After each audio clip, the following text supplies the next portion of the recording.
Os times brasileiros estão atropelando os europeus nessa arrancada de Mundial Interclubes nos Estados Unidos. E neste vídeo nós vamos falar sobre alguns motivos que estão levando os europeus a ficarem surpresos, apavorados com a qualidade do futebol brasileiro.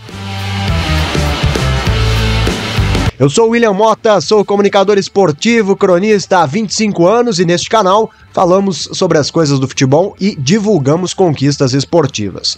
Conquistas como a dos brasileiros nessa arrancada aí de Mundial Interclubes nos Estados Unidos, com vitórias importantes, com jogos bons, mesmo nos empates, né? E os brasileiros ainda não perderam até este domingo, jogando bem, né? Levando perigo para os times europeus, controlando a partida em muitos momentos, eu diria na maioria dos momentos. E isso tem algumas explicações. Para mim, inclusive, não foi surpresa. Já esperava que os times brasileiros iriam ter esse tipo de desempenho. A gente vai trazer alguns desses motivos e eu quero que você debata aqui com a gente sobre o que você acha também, já desde agora aqui nos comentários.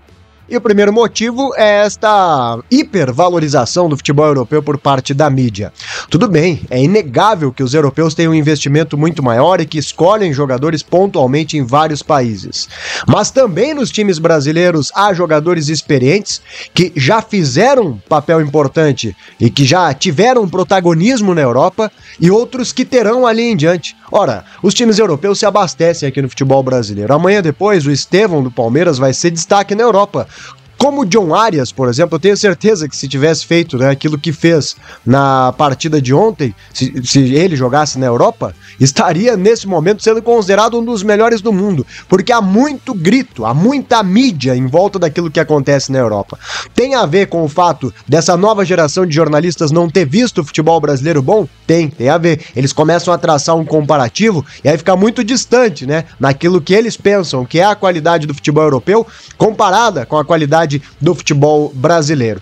Quem é da minha época, né, quem nasceu aí no final dos anos 80, só viu brasileiros ganhando de europeus, né? Início da década de 90, as vitórias do São Paulo sobre o Barcelona e sobre o Milan na final do Mundial. Ainda nos anos 80, a vitória do Flamengo sobre o Liverpool, a vitória do Grêmio sobre o Hamburgo e por aí vai, né? 92, 93, 94, Brasil tetracampeão da Copa, 98, Brasil só foi perder na final da Copa do Mundo, 2002, Brasil campeão da Copa do Mundo, ou seja, os enfrentamentos eram muito mais parecidos. Também é verdade que nós não tínhamos parâmetro recentemente, não havia esses confrontos para que medíssemos as forças.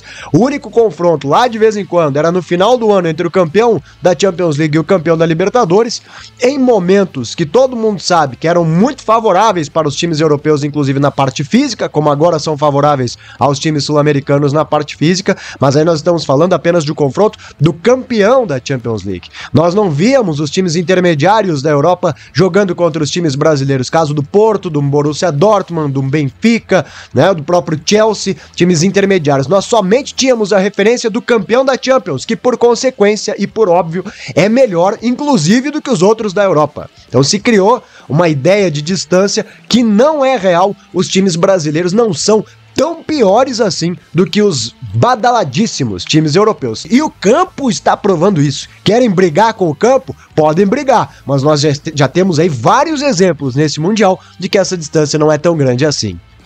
O motivo número 2 é a competitividade dos times brasileiros. Ora, meus amigos, no futebol atual, quem compete equilibra jogo. O futebol é físico, ele é técnico também, e nós temos técnica ainda aqui no Brasil. E toda vez que o nível de competitividade se equipara, o nível técnico, por consequência, também fica mais parecido. É claro que nós estamos com a referência de uma seleção brasileira que não ganha de ninguém, por quê? Porque não compete. Os jogadores que estão vindo exatamente destes clubes aí da Europa que nós estamos vendo sofrer na mão dos brasileiros, eles não competem da mesma forma quando vestem a camiseta da seleção brasileira do que os jogadores brasileiros que vestem a camisa de seus clubes neste momento estão competindo.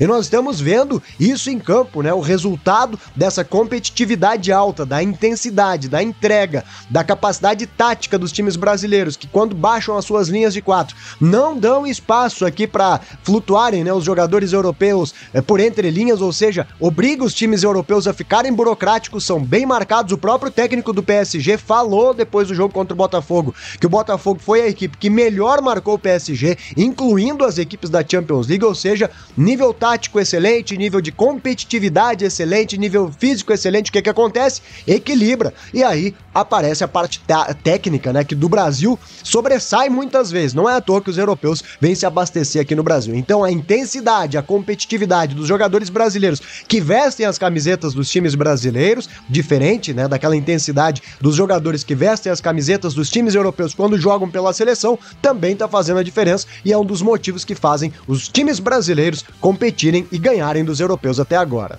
Terceiro motivo, o ambiente. É claro que o ambiente está favorável para os times brasileiros nos Estados Unidos, e isso sim faz diferença. Há estudos aí no futebol que dizem que o fator local significa muito, né? O fator local faz diferença no futebol moderno. E o fator local é quase todo brasileiro nesses jogos nos Estados Unidos. Primeiro porque tá quente, a temperatura tá mais parecida com a temperatura do Brasil, os europeus estão sofrendo com isso, porque lá o verão deles está apenas começando, eles jogaram praticamente os últimos meses todos no inverno, mas não só isso, o ambiente em torno, as torcidas, né? As torcidas europeias são muito frias, né? Parece um público de teatro, mal e mal fazem um barulhinho, batem palma, e as torcidas brasileiras dão show, todas elas. E as argentinas não ficam pra trás, né? Aliás, até ganham em muitos momentos da torcida brasileira. Mas isso faz diferença sim, o ambiente é favorável, os times brasileiros jogam mais em casa. Ontem, por exemplo, quando o Fluminense jogava e a torcida do Fluminense começou a cantar ali a bênção João de Deus, em 30 segundos saiu o gol, né? Então esse ambiente, esse clima é favorável aos brasileiros, isso também tá fazendo a diferença para que as equipes daqui superem os europeus até agora.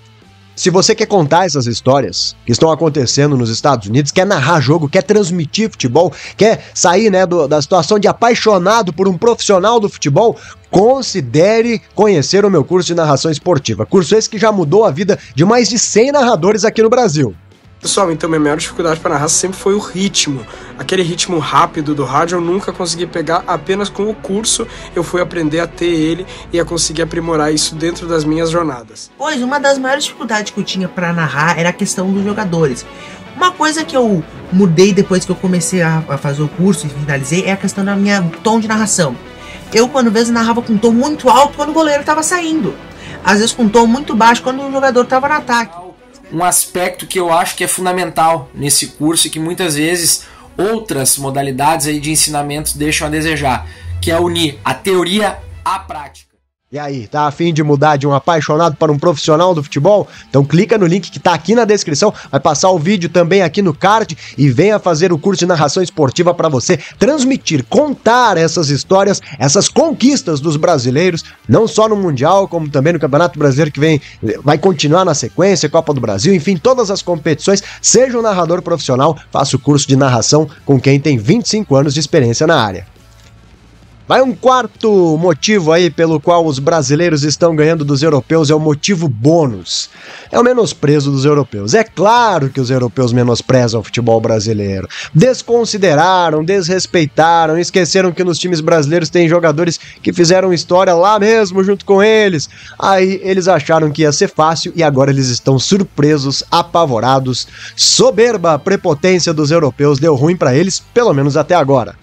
E aí, você concorda com essa opinião? Discorda? Coloca aqui nos comentários, deixa teu like, né, que ajuda muito, se inscreve aqui no canal, porque teremos outros e outros vídeos analisando não só o Mundial de Clubes, como tudo que acontece aqui no futebol brasileiro, aqui no canal da Sport Serra. Não esqueça de clicar no link que está na descrição para conhecer o curso de narração esportiva, se profissionalize como um comunicador, como narrador esportivo. Muito obrigado, uma excelente semana, até o próximo vídeo, tchau!